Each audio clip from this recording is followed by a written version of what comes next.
watch right now. So Mist, bang, throws that elbow to the temple. It might not look hard, but I guarantee you take an elbow to the temple, that's the softest part of the head right there. That will 100% rock you. What the hell was that? Guys, I was completely wrong. Ryan Taylor, that was pretty embarrassing. Alright guys, happy Sunday. Last night there was a Misfits card, and to be fair, it was pretty entertaining. I'm not really super tuned into the influence of boxing much anymore, mainly because there's not much going on within it, but last night's card was fairly decent. The UFC was on, Lomachenko was fighting. It was a good night for combat sports, and I feel pretty silly because the other day we done this video right here. Ryan Taylor, the bad man of YouTube boxing, is back, and in that video I was trying to turn a new leaf. I was trying to be a little bit more positive. I've done about 4 or 5 videos on Ryan Taylor, calling him a divvy, calling him a knobhead, calling him all sorts. So I thought, you know what? The guy's putting in work. I think this is like his 5th fight. He's got the balls to step in there. He's not chatting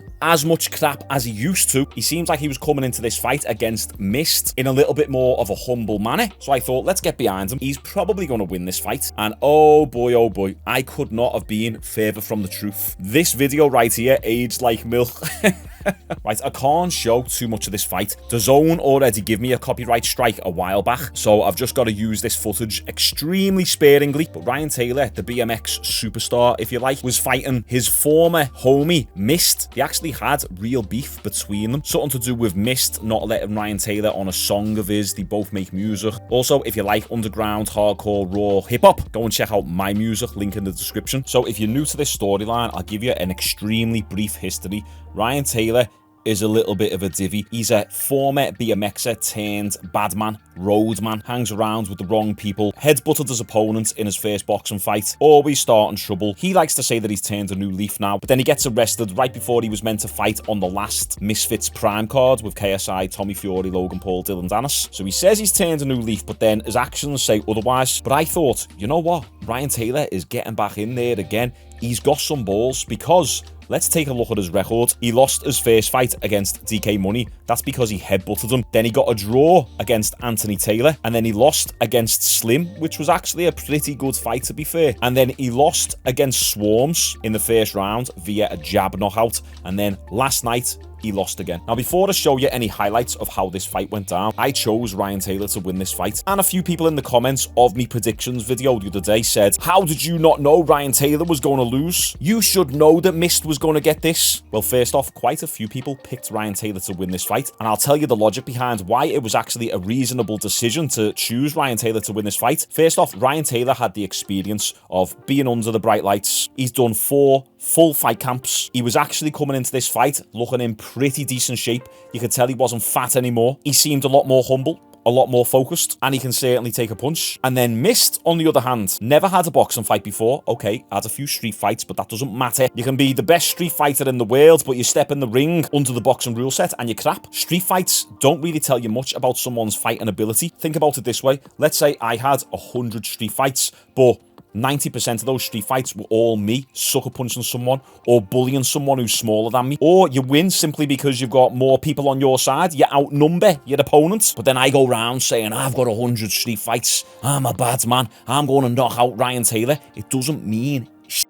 We watched some of Mist's boxing footage the other day, and it was god-awful. It was bad. His technique was terrible. And I'm not speaking from a high and almighty place. I'm not saying I've got incredible technique. I'm just saying that going into this fight, Mist didn't possess any boxing skills to the point where it looked like he had a chance against Ryan Taylor. We also seen him complain about his lower back. He looked fatigued. He kind of looked somewhat out of shape a little bit. Apparently, he was smoking weed right up until the day before this fight. He came in 8 pounds overweight, which shows that he's not in shape and he's not taking the fight seriously enough. So there was enough evidence on Ryan Taylor's side and enough evidence on Mist's side to basically all point in the direction that Ryan Taylor was possibly going to win this fight, even though before this fight he hasn't won a single fight. Well, let's take a look at how this fight went down. Now, I've got to keep the volume low and I can also play small little snippets. So this is 15 seconds into the first round. Right there, got dropped with a jab. That's the second time that's happened now. Once against Swarms, once against Mist in the first 15 seconds of the first round. Now, this right here is bad from Mist. Look what he does.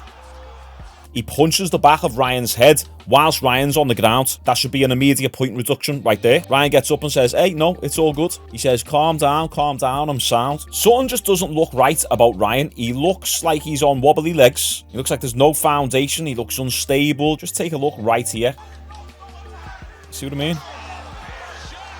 And then that's it. Take a look at the shots that Ryan gets hit with here. So Mist throws the overhand right. It actually hits Ryan on the glove, so it doesn't get through. Then he throws this uppercut. And this is what I'm talking about with the technique here. Look where Mist's arm is, right down by his knee. But it's okay. He possesses a lot of power, and we did say that in our first video. Now he throws that punch, and I can't see it connect to his face. It might have slipped through the guard right there, but it'd be good if we had another angle on this. Now, Mist throws this right hand, and it kind of clips the back of Ryan's head right there. That might be the one. I mean, that kind of looked like a solid shot. I think it was that one. Usually when you get clipped on the top of your head like that, it knocks your equilibrium. We've seen that happen quite a few times in the UFC. I think Jamal Hill versus Johnny Walker. Jamal Hill punched Johnny Walker on the top of the head there, and Johnny just went whoa and fell right back. And it does make sense, because as soon as Mist clips Ryan there, you see Ryan's hands go up, and then his knees just collapse. He just drops like a sack of spuds to the canvas. Wow. A few people were saying that Ryan took a dive in this fight and that he bet against himself just to get a fat bag. Now look at how wobbly Ryan is here. I like the fact that he's smiling and he's laughing about it, but right here, he's done. So he's already been dropped twice in the first round. We've got 1 minute 16 left on the clock, and here's what happens again. Ryan goes down from another jab by Mist. Ryan's now being dropped with 3 jabs. What the hell is going on with him? Now, I personally just think that Ryan hasn't got it in him anymore. That's what the most likely explanation is. I mean, you can even tell by this exchange right here. He throws a jab himself, and then he just instantly goes to cover it up, knowing that there's a barrage coming back his way from Mist. So Ryan throws the jab, then look, he kind of just shells up there, and then he actually goes for the clinch and misses Mist right here now. You see how he went for the clinch, but he wasn't able to grab Mist? See, Ryan's just on complete wobbly legs there. He's got no foundation. So Ryan's now being dropped by a total of 3 jabs in his YouTube professional boxing career. Let's add one more to that list. Bang, another jab. Ryan goes down. Super easy. This is the last thing I expected, because Ryan can take a bit of a punch, but here he's got no chin. Now, obviously, that could be due to Mist's power, but I honestly just think a lot of it is Ryan's taken a beating far too many times. He's no longer got a chin anymore, and then the fight's called off right there. So, absolutely diabolical by Ryan. Also, there was a few other good fights on the card. This Kenny versus Adam Brooks was decent. This was a fun one as well. Juliana Poker, her name is, versus Barbie. This was probably one of the best fights on the card, to be honest. These ladies were going at it. And then we had Salt Poppy versus Amadeus Ferrari. This was a bit of a wild one. Amadeus is a former MMA fighter. I don't know how many MMA fights he's had, but in his MMA fight, he just swings like crazy. Once again, another guy with no technique, but he's actually got the mindset. If Ryan Taylor had this Amadeus's mindset, Ryan would actually be quite decent. But Salt Poppy got the win. He was just too good with the counter punches. A lot of people were giving Salt Poppy unnecessary hate, saying that he hadn't improved, but I thought he looked really good. He had great stamina. He was countering well. Look at this. He was going into the fire with Amadeus Ferrari, and they had heated exchanges like this.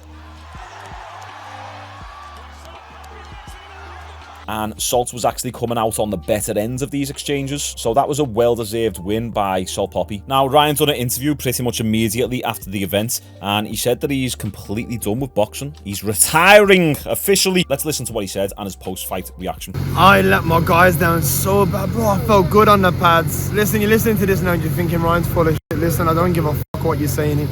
And I'm going to be honest, I'm in a very good position in my life. I'm very happy. You know, in terms of this boxing stuff, bro, like I said before I started this fight, I said, you know, I'm going to get this one done. I'm going to win it and I'm going to call it a day. Because I don't want to box, bro. It's very hard work, bro. Tonight, bro, I felt good. I felt great. Everything felt solid on the pads. I'm fast. I'm quick. Everything. I cannot be asked to box again, bro. Because fucking hell, man. In my heart, I fully believe I'm going to win. And I get in there and that's what happens, bro. That I'm done with it, bro. I don't need to do it. You know, it would have been good if it landed on a win. Would have been good. But if you ended on a win, that'll still be a lost fight anyway. Yeah, I was over it, bro. I'm not meant to box. I get too angry. I get too wrapped up. I get too caught up in it. And I will just. Did you see the elbow? That's a good elbow. I'll go have it there. But I'm not gonna be a solo. I don't want to talk about it. A fight's a fight. Scrap's a scrap. And I even said if I get headbutted, I don't care. I don't want to get disqualified. And let's keep going. It was a knockout, didn't it? I got flopped down for a sec. I still looked it back. I can't bounce back at it. But I was like, raw, where am I, bro? Oh, really? That bad? Yeah, I've not been knocked. I got knocked out in 2016 on my bike. Is the beef a miss squash now? To be honest, I don't think it's ever going to be squashed. We've seen each other then. Missed is missed. Ryan's Ryan. No, he's won the fight, bro. That's it. So Ryan is retiring. Now, usually boxers will retire undefeated. Ryan's actually retiring without a win. He's doing it the other way round. He's setting a new trend. Look, I'll always give me respect to people who step in there, whether I like them or not. And I know there's a lot of people who watch these videos who really hate Ryan. I was one of those people also, although hate is an extremely strong word. I don't hate anybody. I didn't really like him. I thought he was a little bit of a div. However, within the realms of fighting, stepping in there, I give him the props because I understand it does take balls. And I guarantee the majority of my subscribers who also fight, or maybe who even just do a little bit of martial arts, will also probably feel the same way. Also, he did mention about missed elbowing Ryan, and I've just found a clip of that video. Shout out to this guy. That was an elbow. See it? Right there, let's slow it down. That was an elbow. Watch right now. So missed, bang, throws that elbow to the temple. It might not look hard, but I guarantee you take an elbow to the temple, that's the softest part of the head right there. That will 100% rock you. Take a look, bang, elbow to that soft part of the brain. And that was what actually rocked Ryan. So there you go, Ryan Taylor has officially retired from YouTube boxing. I think it's probably a good thing, to be honest. After 5 losses, or 4 losses and 1 draw, and after being dropped by 4 jabs in 2 different fights, it's probably safe to say that he's not made for fighting. He's a highly successful individual and he's got nothing to prove. The smartest people in the world who find ways to monetize themselves outside of fighting retire early and make the money elsewhere. Why would you actively want to lose brain cells, risk brain damage, all for a little bit of a payday? How much did Ryan Taylor get paid for this fight? Probably not as much as you think. I thought he might have been able to have made some improvements. Also, another point about that interview, he kept saying, I felt good on the pads, I felt good in the gym, I felt good on the pads, I was hitting the pads dead good. He kept saying about the pads. I never once heard him talk about sparring. And usually that's one of the first things you'd mention because you're talking about actually fighting a human body, someone who's punching back. And if I had to guess, I don't think Ryan Taylor's doing any sparring, which really is 100% necessary, but sounds like he's not doing it. So there you go, guys. I was wrong. My complete logical argument and breakdown for why Ryan Taylor was going to walk away with this fight got completely dismantled. And that's the fight game for you. Unless you're Conor McGregor, it's incredibly hard to predict these things. Make sure you like the video. Appreciate you all tuning in. Subscribe for daily uploads. Check out some cool links in the description for some free stuff. And I'll see you tomorrow.